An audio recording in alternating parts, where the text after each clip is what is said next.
He walks around he weighs in at 184, and then he weighs in on the fight day at 219. That's crazy. That's I don't so get it. big. He's a heavyweight. Yeah, yeah. Bro, he's a fucking heavyweight. He destroyed everybody at light heavyweight, which at the time was the toughest weight class in the company, in the sport. Especially when this option is more than possible given the popularity of the Brazilian Poatan and greatness of unmatched Jones.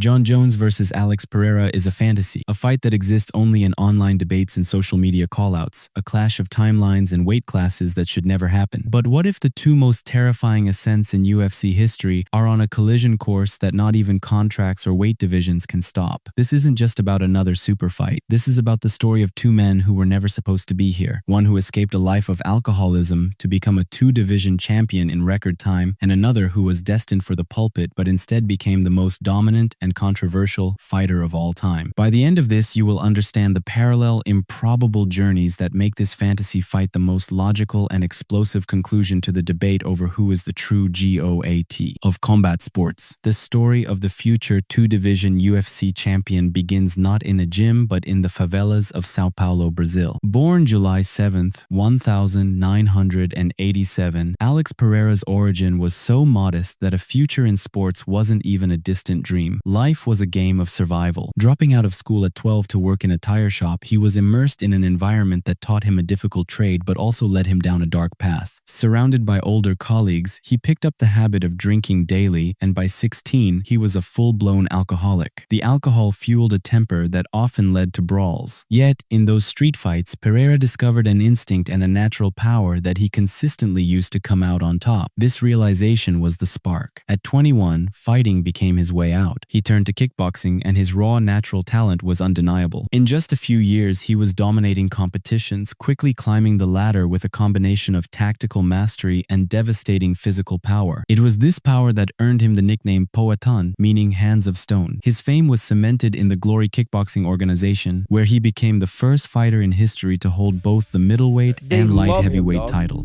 The reception this guy gets everywhere we go is nuts, because he went to Canada, dude.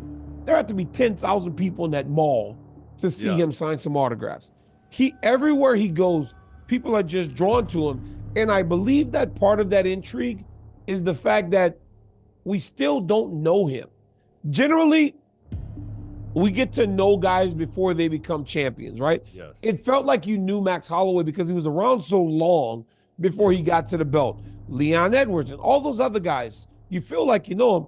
Alex Pereira has still only been here for 2.5 years, bro. Seriously. It's been 2.5 years, and the dude's already had 2 UFC championships. This run made him a legend, but it was his rivalry with Israel Adesanya and being the only man to have knocked him out that served as the catalyst to attempt a new conquest, mixed martial arts. With a modest 3-1 record, Pereira arrived in the UFC and immediately put the world on notice. His ability to send opponents into the stratosphere with a touch of death made him one of the most feared fighters on the planet. In just 1 year, after 3 straight victories, he earned a title shot against that same rival, Israel Adesanya. In November 2022, he conquered the middleweight championship, dethroning a king. Though he lost the belt in a rematch, Pereira's journey was far from over. He moved up to the light heavyweight division, dispatching a gauntlet of former champions. He beat Jan Blachowicz. Then, in November 2023, he knocked out Jiří Procházka to become the UFC light heavyweight champion. He then solidified his reign by headlining the historic UFC 300 on short notice and later delivering a devastating knockout in his rematch against Procházka.